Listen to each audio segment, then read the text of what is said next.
Hello बच्चों, कैसे आप लोग। मुझे पूरा विश्वास है कि आप लोग स्वस्थ होंगे और मस्त होंगे। आइए आज हम लोग बात करने वाले हैं एक बहुत ही महत्वपूर्ण टॉपिक के बारे में जो जवाहर नवोदय विद्यालय में आपको भरपूर मात्रा में सफलता प्रोवाइड कराएगा। देखिए, आज का हम लोग जो महत्वपूर्ण टॉपिक है उस टॉपिक का नाम है प्रतिशत, जिसको आज हम लोग समझने वाले हैं। और प्रतिशत के बारे में आप लोग डे 1 के वीडियो में देख चुके होंगे कि प्रतिशत के बारे में या प्रतिशत से मिलता जुलता जितने भी ट्रिक्स हैं उनमें से अधिकतर ट्रिक्स आपको हम बता दिए हैं।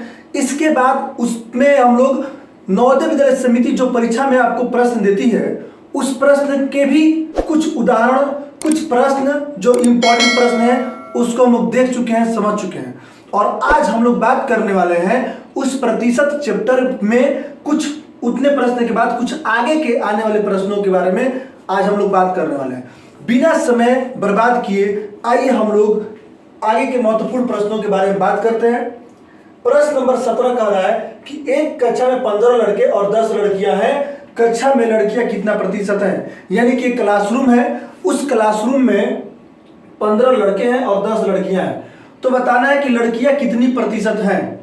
तो हम लोग लिखेंगे इसके सॉल्यूशन में कैसे निकाला जाएगा ये। तो हम लोग लिखेंगे यहां पर लड़कियों का प्रतिशत बराबर, और लड़कियों का प्रतिशत निकलेगा कि लड़कियों की संख्या ऊपर रहेगा। तो लड़कियां कितनी हैं, लड़कियां हैं 10। नीचे हो जाएगा कि पूरे क्लासरूम में कुल कितने स्टूडेंट हैं। तो स्टूडेंट की संख्या आएगा लड़कों की संख्या प्लस लड़कियों की संख्या से। तो लड़के 15 और लड़कियां 10 हैं, यानी कि मिलाकर के 25 हो जाएगा कुल संख्या। और प्रतिशत निकालना है लड़कियों का, तो इसमें हम लोग 100 से गुणा कर देंगे। 25 से 100 कट जाएगा 4 बार में, 4 × 10 आ जाएगा 40, यानी कि 40% लड़कियां हैं उस क्लासरूम में। ठीक है, इसके बाद हम लोग समझेंगे प्रश्न नंबर 18। इस प्रश्न में कह रहा है 35 छात्रों की किसी कक्षा में किसी दिन 28 छात्र उपस्थित थे, बताएं उस दिन कितने प्रतिशत छात्र अनुपस्थित थे। तो हम लोग लिखेंगे यहां पे अनुपस्थित छात्रों का प्रतिशत बराबर। तो अनुपस्थित छात्रों का प्रतिशत बताना है। तो 35 में से 28 छात्र उपस्थित हैं, यानी कि वो पढ़ने गए हैं। कितने नहीं गए हैं माइनस कीजिएगा तो आएगा 7 बटा में कुल कितने छात्र हैं 35, और प्रतिशत निकालना है तो 100 से गुणा करेंगे। 7 से 35 कटेगा 5 बार में, और 5 से 100 कट जाएगा 20 बार में, ये आ जाएगा 20%। यानी कि उस दिन क्लास में 20% छात्र अनुपस्थित हैं। तीसरा प्रश्न कह रहा है 19 नंबर, जो आज का 19 नंबर प्रश्न ये कह रहा है कि 40 छात्रों की किसी कक्षा में किसी दिन 20% छात्र अनुपस्थित थे, उस दिन कुल कितने छात्र उपस्थित थे। अब देखिए, किसी भी चीज को अगर हम लोग प्रतिशत में उसका अगर हम लोग माने, किसी भी चीज को प्रतिशत में हम लोग लेके जाते हैं तो कोई भी चीज 100% होता है। तो यहाँ पे कह रहा है कि 20% छात्र अनुपस्थित है, इसका मतलब ये हुआ 100 - 20 यानी कि 80% छात्र उपस्थित होंगे। अगर 20% अनुपस्थित हैं तो 80% उपस्थित होंगे, और 40 में अगर 80% उपस्थित हैं तो उपस्थित छात्र कितने हैं। तो आप 40 का सीधे 80% निकाल देंगे, उपस्थित विद्यार्थियों की संख्या आ जाएगा। हम लोग यहां पर लिखेंगे उपस्थित छात्र बराबर 40 का कितना प्रतिशत 80%, और 80 कैसे है आपको बता चुके हैं हम। और 80% का मतलब होता है 80 बटा में 100, क्योंकि प्रतिशत का हमेशा मतलब होता है बटा में 100 लगता है, यानी कि प्रतिशत मतलब 1/100। तो जब ये 80% है तो 80/100 आएगा। 2 0 से 2 0 कट जाएगा, कैंसिल हो जाएगा। 4 × 8 आएगा 32, यानी कि उपस्थित छात्र जो हैं वो हैं 32। 19 नंबर के बाद अगला प्रश्न हम लोग 20 नंबर प्रश्न देखेंगे। 20 नंबर प्रश्न कह रहा है एक वर्ग में यानी कि एक क्लासरूम में कुल 50 छात्र हैं, बरसात के कारण उस दिन सिर्फ 30 छात्र ही कक्षा में आए, यानी कि 20 छात्र नहीं आए। बतलाएं कि उस दिन कितने प्रतिशत छात्र कक्षा में नहीं आए। तो हम आपको बता चुके हैं कि 20 छात्र नहीं आए, क्योंकि कुल संख्या 50 है। 30 अगर आए हैं तो 20 नहीं आए, और नहीं आने वाला का प्रतिशत बताना है। तो हम लिखेंगे यहाँ पे नहीं आए छात्रों का प्रतिशत बराबर। तो कितने छात्र नहीं आए हैं? 20। क्योंकि 30 अगर आए हैं तो 20 नहीं आए, क्योंकि कुल संख्या 50 है, तो 20 नहीं आए हैं। कुल छात्र कितने हैं? 50। वो आ जाएगा नीचे, मल्टीप्लाई बाई 100। 50 से 100 कटेगा 2 बार में, अब 20 गुणित हो जाएगा 40%, यानी कि 40% छात्र जो है नहीं आए हैं। अगला प्रश्न कह रहे हैं 21 नंबर, प्रथम श्रेणी के लिए 60% अंक चाहिए। यानी कि क्लास में अगर आपको फर्स्ट रैंक लाना है तो आपको 60% अंक चाहिए, प्रथम श्रेणी में आप चले जाएंगे। रवि को 390 अंक मिले और उसे प्रथम श्रेणी के लिए 30 अंकों की कमी रह गई, तो पूर्णांक क्या होगा? कह रहे कुल कितने नंबर, यानी कि पूर्णांक कितना है, कितने नंबर का एग्जाम हुआ है। तो हम लोग लिखेंगे माना कि पूर्णांक बराबर में x हो जाएगा। इसके बाद प्रश्नानुसार x का 60% अगर कोई लाएगा, अगर ये पूर्णांक है और इसका अगर 60% कोई भी लाएगा तो प्रथम श्रेणी में चला जाएगा। रवि नाम का एक लड़का है, 390 अंक पाया, अगर ये 30 नंबर और पाया रहता तो प्रथम श्रेणी में आता, यानी कि हम लोग प्लस 30 करेंगे तो ये प्रथम श्रेणी का अंक हो जाएगा, यानी कि वो पूर्णांक का 60% हो जाएगा। इसको हम लोग हल करेंगे और x का मान निकालेंगे। x मतलब क्या निकलेगा? पूर्णांक। पूछ क्या रहा है? तो पूर्णांक क्या होगा? पूर्णांक ही पूछ रहा है, तो हम लोग तो इसको सॉल्व कर लेंगे जैसे बताए हैं। आइए वैसे करके देखते हैं कि पूर्णांक कितना आता है। ये हो गया x का मतलब गुणा 60% का मतलब 60 बटा में 100, और इसको आप ऐड कीजिएगा तो आएगा 420, 0 से 0 कैंसिल। अब x बराबर में ये हो गया 420, जो 10 यहाँ पर नीचे है इक्वल के पहले, वो इक्वल के अगर बाद जाएगा तो सीधे पहुंचेगा मल्टीप्लाई में, और ये 6 आएगा नीचे डिवाइड में। 6 से कैंसिल होगा, 6 7 जा 42 और ये 0 है तो 0। अब 70 इंटू में 10 हो जाएगा 700, ये हो जाएगा x मतलब पूर्णांक। तो हम लोग लिखेंगे यहाँ पर अतः पूर्णांक बराबर में 700, और ये हो जाएगा प्रश्न नंबर 21 का उत्तर। आइए इसके बाद हम लोग बात करते हैं प्रश्न नंबर 22 का। प्रश्न नंबर 22 कह रहा है कि एक परीक्षा में एक विद्यार्थी 10% अंक प्राप्त करता है और वह 35 अंकों से फेल हो जाता है। यदि परीक्षा में कुल अंक 200 हो तो पास होने के लिए कुल कितने अंकों की आवश्यकता होगी? परीक्षा में कुल अंक 200 है, 10% पाए हैं और 35 अंक से वो लड़का फेल हो गया, तो कितना अंक अगर वो पाएगा तो परीक्षा में पास हो जाएगा, यानी कि पास होने के लिए कितने अंकों की आवश्यकता पड़ेगी? तो हम लोग जब इसको हल करेंगे तो हम लोग लिखेंगे विद्यार्थी का प्राप्तांक बराबर विद्यार्थी का प्राप्तांक, यानी कि प्राप्तांक का मतलब होता है कि प्राप्त अंक, यानी कितना अंक पाया है। तो 200 का 10% का मतलब गुना हो जाएगा, और 10% मतलब 10 बटा में 100, 2 0 से 2 0 कैंसिल, 10 हो जाएगा 20, यानी कि 20 अंक ये विद्यार्थी पाया है। 35 अंक से फेल हो गया, तो कह रहा है कि पास होने के लिए कितने अंक चाहिए? तो हम लोग लिखेंगे पास होने के लिए अंक बराबर, तो देखिए इनका आया है 20 अंक, और ये अगर 35 अंक और पाते तो पास होते, तो 20 में 35 को जोड़ देंगे, यानी कि इनको पास होने के लिए कुल 55 अंकों की जरूरत है। इसके बाद हम लोग बात करते हैं प्रश्न नंबर 23 का। इस प्रश्न में कह रहा है कि एक परीक्षा में 2 पेपर हैं जिसमें पास होने के लिए दोनों पेपरों में मिलाकर के 36% अंक चाहिए। शीला को पहले पेपर में 30% अंक मिला, परीक्षा में पास होने के लिए उसे दूसरे पेपर में अंकों का कितना प्रतिशत आना चाहिए? अच्छा, पेपर कितने अंक का है ये तो दिया ही नहीं है, तो हम लोग इसमें लिखेंगे कि माना कि अंक बराबर, यानी कि एक पेपर का जो अंक है उसको मान लेते हैं x, तो दूसरे पेपर में भी x अंक होगा, तो हम लोग यहाँ पर लिखते हैं फर्स्ट पेपर, जो कि पहला पेपर हो गया, और यहाँ पर हम लोग लिख देते हैं कि ये सेकेंड पेपर है, इसका प्राप्तांक भी x है, नहीं प्राप्तांक नहीं अंक, ये भी पेपर एक x अंक का होगा और सेकेंड पेपर भी x अंक का है। तो इस पहला पेपर में इस लड़की का शीला का आया 30 नंबर, तो इसका प्राप्तांक कितना हो गया यहाँ पे?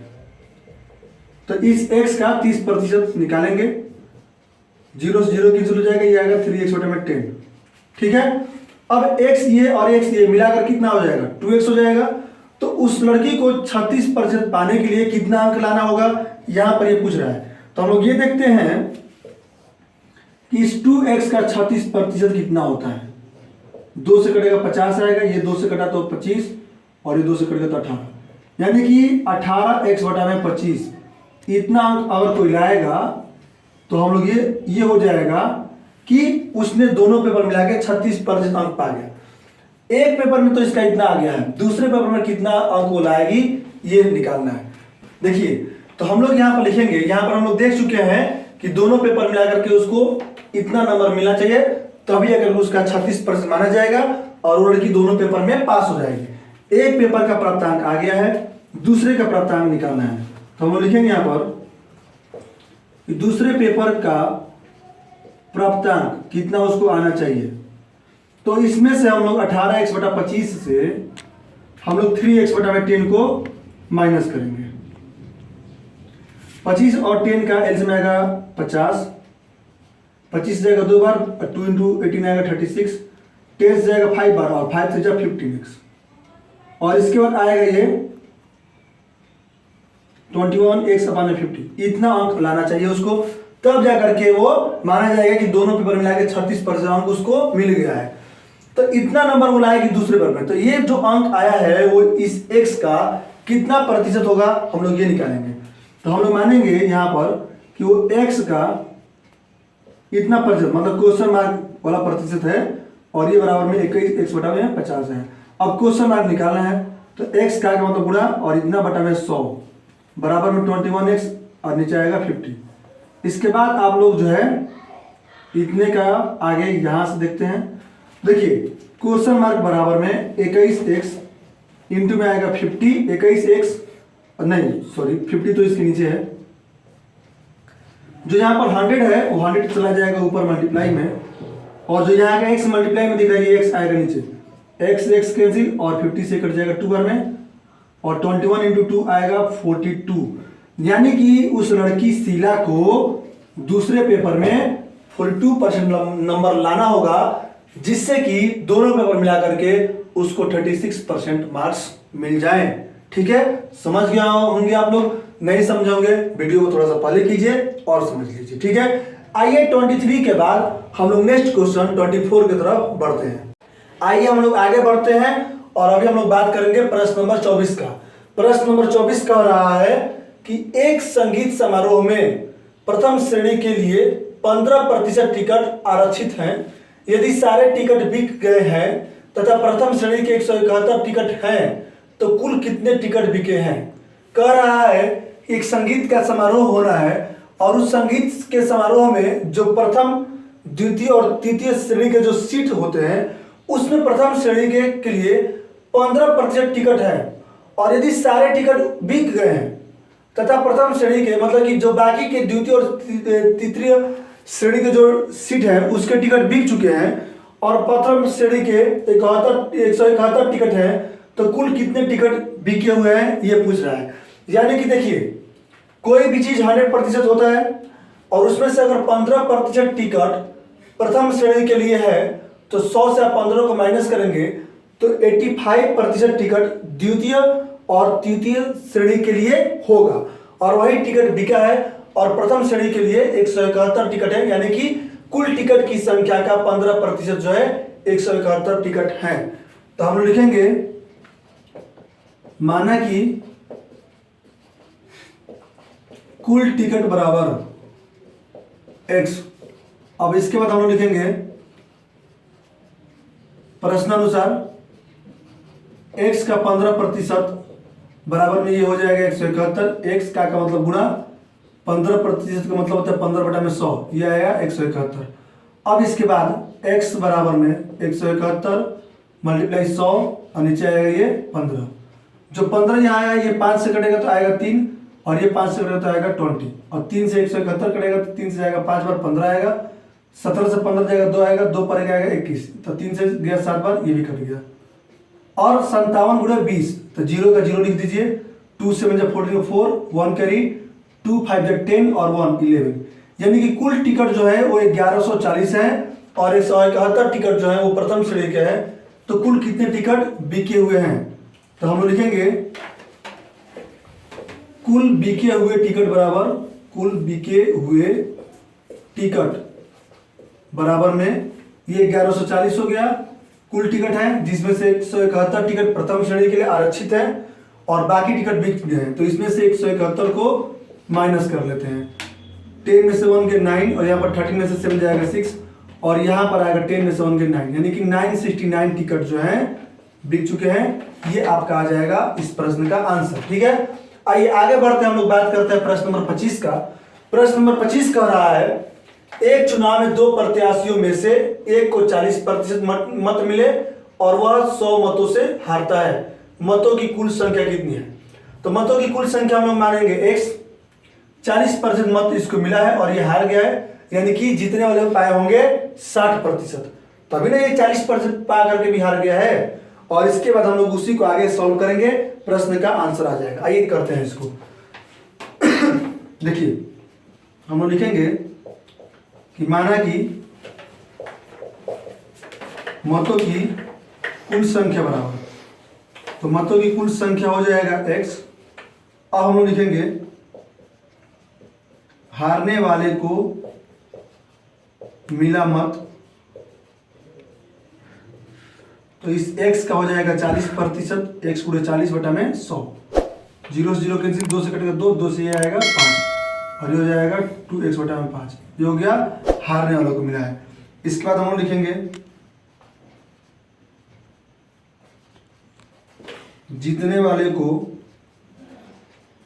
मिला मत बराबर, तो देखिए 40% मिला है हारने वाले को, तो जीतने वालों को मिलेगा 60%, 0 0 कैंसिल, 2 से कटेगा 3, 2 से आएगा 5, यानी कि 3x अपान में 5 हो गया। ठीक है, अब कह रहा है कि 100 मतों से ये हारे हैं जीतने वाले से, यानी कि जीतने वालों को जितना मिला उतना वोट, जितना हारने वालों को मिला है उतना मत का अंतर 100 होगा।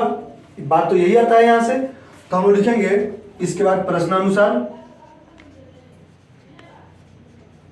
और इस जीतने वाला 3x अपान 5 में से हारने वाला 2x अपान 5 को माइनस करेंगे, बराबर में हम लोग लिख देंगे 100, क्योंकि यहाँ पर बोला है प्रश्न में।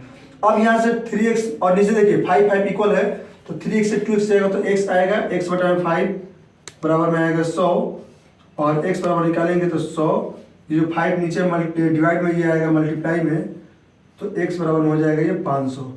x है क्या? x है कुल मतों की संख्या, तो हम लोग लिखेंगे अतः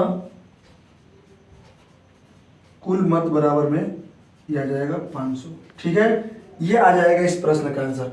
25 के बाद हम लोग बात करेंगे प्रश्न नंबर 26 का। देखिए 26 में क्या बोला है, इसमें कह रहा है 2 उम्मीदवारों के बीच एक चुनाव में डाले गए मतों का 30% मत पाने वाला उम्मीदवार 16,000 मतों से पराजित होता है, तो डाले गए मतों की कुल संख्या कितनी थी? तो हम लिखेंगे माना कि डाले गए कुल मत बराबर x हो गया और इसका 30% जो पाया है वो 16,000 मतों से हारता है, यानी कि अगर ये हारने वाला 30 पाया है, जीतने वाला पाया होगा 70, तो हम लोग लिखेंगे हारने वाला पाया मत, कितना मत पाया है, तो x का 30% निकाल दीजिए, ये आ गया 30x बटा में 100। अब यहाँ पर लिखेंगे कि जीतने वाला पाया मत बराबर, तो अगर हारने वाला पाया 30% तो जीतने वाला पाएगा 70% और ये आ जाएगा 70x बटा में 100। इसके बाद यहाँ पर लिखेंगे हम लोग प्रश्नानुसार, क्योंकि बोल रहा है कि जो हारा है वो 16,000 मतों से हार चुका है, यानी कि जो जीता है वो व्यक्ति हारने वाले से 16,000 मत अधिक पाया होगा, तभी वो जीता हुआ है। तो हम लोग यहाँ पर लिखेंगे 70x बटा 100 माइनस में 30x बटा में 100 और बराबर में आएगा 16,000। इसमें से आप माइनस करेंगे तो आएगा 40x बटा में 100 बराबर में 16,000। ठीक है, अब इसका एक जीरो से एक जीरो कैंसिल, अब x का अगर मान आप निकालेंगे तो x बराबर आएगा 16,000 मल्टीप्लाई में ये 10 और नीचे आ जाएगा ये 4 से कैंसिल होगा तो आएगा 4,000 और मल्टीप्लाई करेंगे तो 4 पे 3 और 1 4 जीरो, इतना हो गया। एक्स का मतलब क्या है? कुल मत। एक्स क्या है? कुल मत, और मतों की कुल संख्या पूछ रहा है, तो मतों की कुल संख्या आ जाएगा 40,000, और ये हो जाएगा इस प्रश्न का आंसर। आप लोग बहुत अच्छे से इसको समझ गए होंगे। आइए हम लोग इसके बाद बात करेंगे प्रश्न नंबर 27 का। इस प्रश्न में कह रहा है, एक व्यक्ति अपनी आय का 25% बचाता है। यदि वह प्रति माह 3,000 रुपये की बचत करता है तो उसका मासिक आय कितना है? यानी कि जो भी उसका मासिक आय होगा, मासिक आय का मतलब कि एक महीने में जो भी वो पैसा अर्न कर रहा होगा, कमा रहा होगा, उसका 25% वो बचाता है, बाकी पैसा उसका खर्च हो जाता है। और बचत उसका 3,000 है, यानी कि जो 25% होगा उस व्यक्ति के मासिक आय का, वो 3,000 के बराबर है, और मासिक आय पूछ भी रहा है। तो हम लोग लिखेंगे कि माना कि मासिक आय बराबर x रुपया, और इसके बाद हम लोग लिख देंगे प्रश्नानुसार। प्रश्नानुसार का मतलब होता है प्रश्न के अनुसार। तो x का 25% जो है वो 3,000 के बराबर है। 25 से 100 कट जाएगा 4 बार में, और x का मान निकालेंगे तो ये आ जाएगा 3,000। जो 4 नीचे वो मल्टीप्लाई हो जाएगा 4 से, और अब x बराबर में आ जाएगा ये 12,000। तो 12,000 क्या होगा? उसका रुपया होगा, ये 12,000 रुपया में आएगा, और ये 12,000 x का मान है। x क्या था? मासिक आय, यानी कि उस व्यक्ति का जो मासिक आय है वो होगा 12,000 रुपया। प्रश्न में भी पूछ रहा है कि मासिक आय कितनी है, तो मासिक आय 12,000 रुपया आंसर हो जाएगा इस प्रश्न का। अब इसके बाद हम लोग आते हैं 28 नंबर क्वेश्चन पे। ये क्वेश्चन कर रहा है कि टमाटर के भार में 90% पानी होता है, 25 किलोग्राम टमाटर में पानी का भार क्या होगा? यदि टमाटर में 90% पानी होता है तो 25 केजी टमाटर है, तो उसमें कितना पानी होगा? इस 25 केजी टमाटर में पानी कितना होगा ये निकालना है। तो हम लोग लिखेंगे कि पानी का प्रतिशत बराबर, पानी का प्रतिशत तो बोला है, पानी की मात्रा बराबर, क्या पानी का भार बराबर भी हम लोग लिख सकते हैं 25 किलोग्राम का, निकाल दीजिए 90%।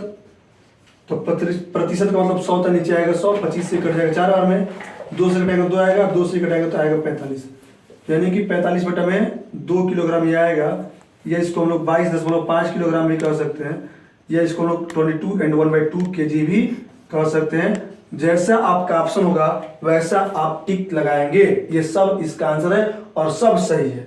आइए हम लोग 28 के बाद बात करते हैं प्रश्न नंबर 29 का। लेकिन उससे पहले हम आपको कुछ बताना चाहते हैं। हम आपके लिए कुछ चीजें आज लेकर के आए हैं। आइए इस चीज को देखते हैं कि ये है क्या। ये चीज आप लोगों के लाइफ के बारे में है, कुछ आप लोगों के लिए मोटिवेशनल है। इसमें बताया गया है जिंदगी को केवल 2 ही शब्द नष्ट करते हैं। किसी भी व्यक्ति के जिंदगी को केवल 2 ही शब्द नष्ट करते हैं। एक होता है अहम और दूसरा होता है वहम। ठीक है, आप लोग इसका मतलब समझ रहे होंगे। एक अहम होता है और एक होता है वहम। अहम का मतलब अंदर कि आपका घमंड, और वहम का मतलब कि ये समझ लेना कि जो हूं वो मैं ही हूं। ये दोनों शब्द जिंदगी को बर्बाद करके रख देते हैं। एक और मैं आप लोगों के लिए एक थॉट्स लेके आया हूं। ये थॉट्स ये कहते हैं कि कोशिश हमेशा हमें आखिरी सांस तक करनी चाहिए। हम लोगों को किसी भी काम के लिए कोशिश जो करनी चाहिए वो आखिरी सांस तक करनी चाहिए। यदि हम लोग अपने प्रयास में सफल होते हैं तो सफल होंगे, और सफल नहीं होंगे तो हम लोग अनुभवी हो जाएंगे। हम लोग को उस काम का अनुभव मिलेगा। तो मैं आपसे यही कहूंगा कि मेहनत करिए भाई। लाइफ में बड़ा करना है, बड़ा मेहनत करना पड़ेगा। लाइफ में आगे बढ़ना है, बड़ा कदम उठाना पड़ेगा। रिस्क है तो इश्क है मेरे भाई। और मैं आपसे यही कहूंगा कि इस बार इश्क करना है हम लोग को अपने लक्ष्य से, हम लोग को अपने मेहनत से, हम लोग को अपने पैशन से। और आप मेहनत कीजिए, सफलता आपके कदमों में होगी।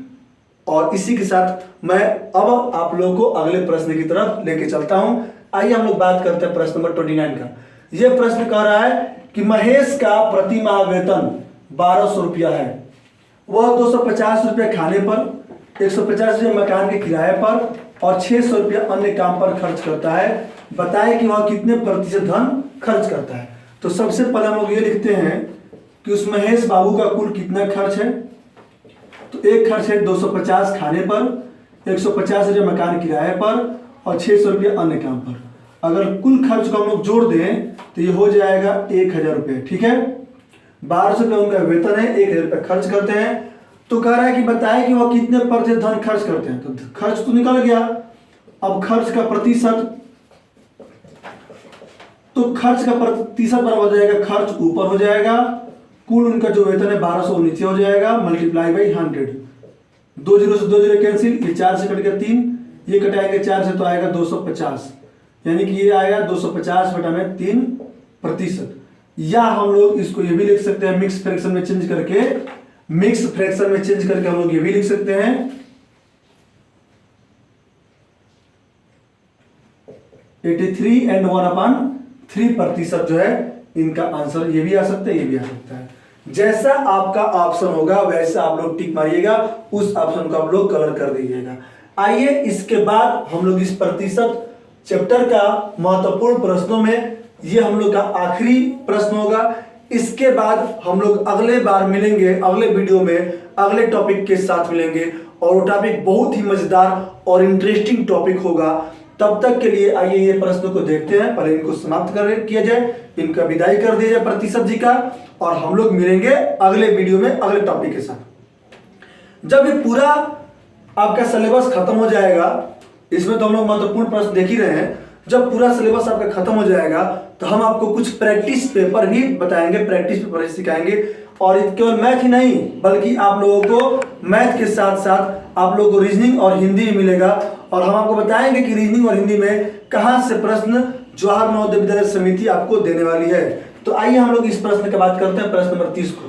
प्रश्न नंबर 30 कह रहा है कि एक जिले की जनसंख्या 20 लाख है, यदि प्रतिवर्ष जनसंख्या में 1.1% की वृद्धि होती है तो एक वर्ष के अंत में इस जिले की जनसंख्या क्या होगी। तो इसका हम आपको ट्रिक बता चुके हैं, उसी ट्रिक पे इस क्वेश्चन को हम लोग हल करेंगे। हम लोग लिखेंगे कि एक वर्ष के अंत में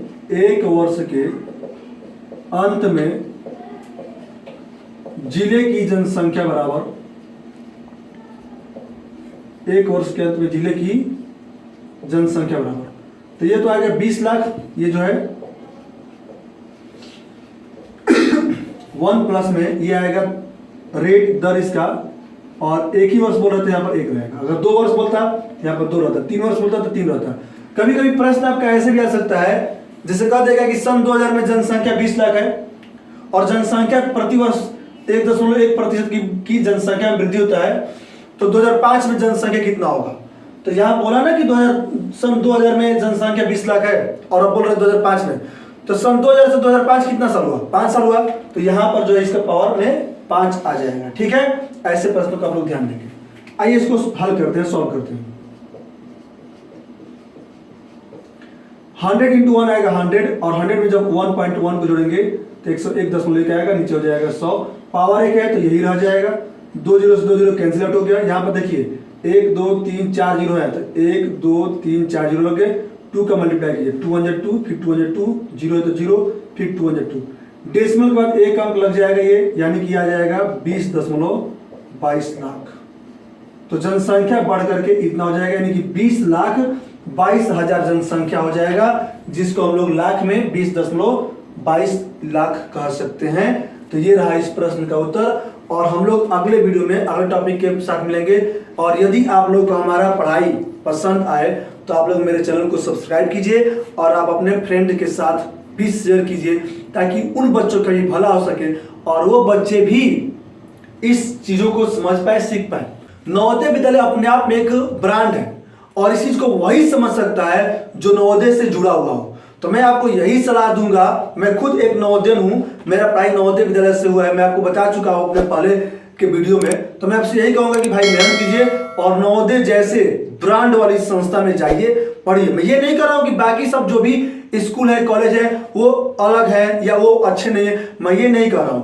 मैं यही कर रहा हूं वो सब भी अच्छे हैं, लेकिन नवोदय भी बहुत अच्छा एक प्लेटफॉर्म है एजुकेशन लेने का, गवर्नमेंट के द्वारा चलाया जा रहा है। इसको आप लोग लीजिए, सीखिए, समझिए, तैयारी कीजिए जम करके और नवोदय में निकलिए। मैं आपको ये एक जरूर बात कहूंगा। ठीक है, इसके साथ मैं अपने बात को यहीं पर विराम देना चाहूंगा। धन्यवाद।